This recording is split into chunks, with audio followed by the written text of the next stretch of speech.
16 মহাজনপদা হচ্ছে অ্যানসিয়েন্ট হিস্ট্রির খুব গুরুত্বপূর্ণ একটি টপিক। আর তার মধ্যে মগধ যে এম্পায়ার সেটা খুবই শক্তিশালী একটি এম্পায়ার, যেখানে অনেকগুলো ডাইনাস্টি রুল করেছিল। সেই ডাইনাস্টিগুলো মনে রাখার ট্রিক হচ্ছে হাসিনা মাসুকা সাত। হা মানে হচ্ছে তোমার হারিয়াঙ্কা ডাইনাস্টি, সি মানে হচ্ছে শিশুনাগ ডাইনাস্টি, না নন্দ ডাইনাস্টি, মা মানে মৌরিয়ান ডাইনাস্টি, শু মানে শুঙ্গা ডাইনাস্টি, কা মানে হচ্ছে কানভা ডাইনাস্টি, আর লাস্টে সাত মানে হচ্ছে সাতবাহানা ডাইনাস্টি। আর এই প্রথম ডাইনাস্টি যেটা মগধের উপর রুল করেছিল, এই হারিয়াঙ্কা ডাইনাস্টি ফাউন্ড করেছিল মাত্র 14 থেকে 15 বছর বয়সে বিম্বিসারা 544 বিসিতে। এনাকে আমরা শ্রেণিক বলে জানি, কারণ এনার অনেক সৈন্যবল ছিল। ইনি বুদ্ধার সময় কন্টেম্পোরারি ছিলেন বা বুদ্ধার সমকালীন একজন রাজা ছিলেন। এই বিম্বিসারা 3 জন বউ ছিল বা ওয়াইফ ছিল। একজন হচ্ছে কোশালা দেবী। এই কোশালা দেবী কোশালার রাজার মেয়ে এবং প্রসেনজিতের বোন। দ্বিতীয় স্ত্রী হলো ছেলেনা। এই ছেলেনা হলো লিচ্ছাবি প্রিন্সেস বা লিচ্ছাবির রাজা ছেতাকার মেয়ে। আর এই ছেলেনার ছেলের নাম হলো অজাত শত্রু, যে বিম্বিসারার পরে রুল করবে। আরেকজন স্ত্রী ছিলেন খেমা, যিনি মাদ্রার মেয়ে, মানে পাঞ্জাবের মাদ্রা, ওনার মেয়ে ছিল খেমা। তাহলে এই 3 জন ছিল ওয়াইফ অফ বিম্বিসারা। আরেকটা ইম্পর্টেন্ট পয়েন্ট এখানে যেটা জানতে হবে সেটা হচ্ছে হারিয়াঙ্কা ডাইনাস্টির সাথে আওয়ান্তি, যেটা 16 জনপদার মধ্যে একটা, ওখানকার রাজাদের সাথে এই হারিয়াঙ্কা ডাইনাস্টির সাথে খুব প্রবলেম চলতো। কিন্তু পরবর্তীকালে বিম্বিসারার সাথে পদ্দুত মানে আওয়ান্তির রাজার বন্ধুত্ব হওয়ার জন্য এই সমস্যা বা এই প্রবলেমগুলো এন্ড হয়ে যায়।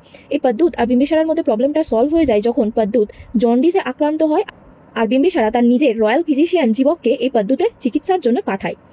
নেক্সট হচ্ছে এই বিম্বিসারার পরে রাজা হয়েছিল অজাত শত্রু। এই অজাত শত্রু নিজের বাবা বিম্বিসারাকে মেরে দিয়ে রাজা হয়েছিল, আর এনাকে আমরা কুনিক বা খুনিক বলে জানি। আরেকটা নাম যেটা জানতে হবে সেটা হচ্ছে এনাকে অশোকা চন্দ্রও বলা হয়ে থাকে।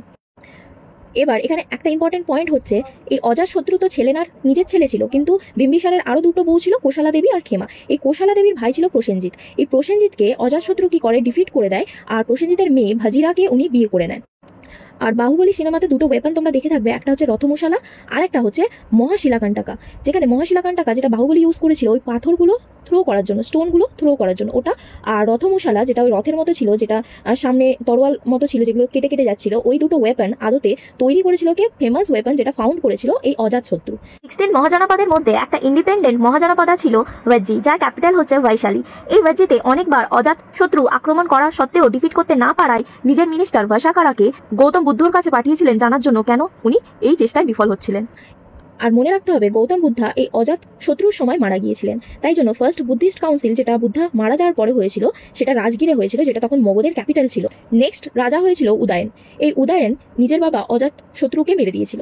আর এই উদয়ন কি করেছিল, এই যে রাজগির ক্যাপিটাল এতদিন পর্যন্ত ছিল সেটাকে চেঞ্জ করে মগধের ক্যাপিটাল পাটলিপুত্রতে নিয়ে যায়। আর এই পাটলিপুত্র ছিল সেই জায়গা যেখানে গঙ্গা, গন্ডাকা আর শন এই 3টে নদীর কনফ্লুয়েন্সে এই পাটলিপুত্র শহরটা ছিল। তাই জন্য এই পাটলিপুত্রকে ওয়াটার ফোর্ট বা জলদুর্গ বলা হয়ে থাকে।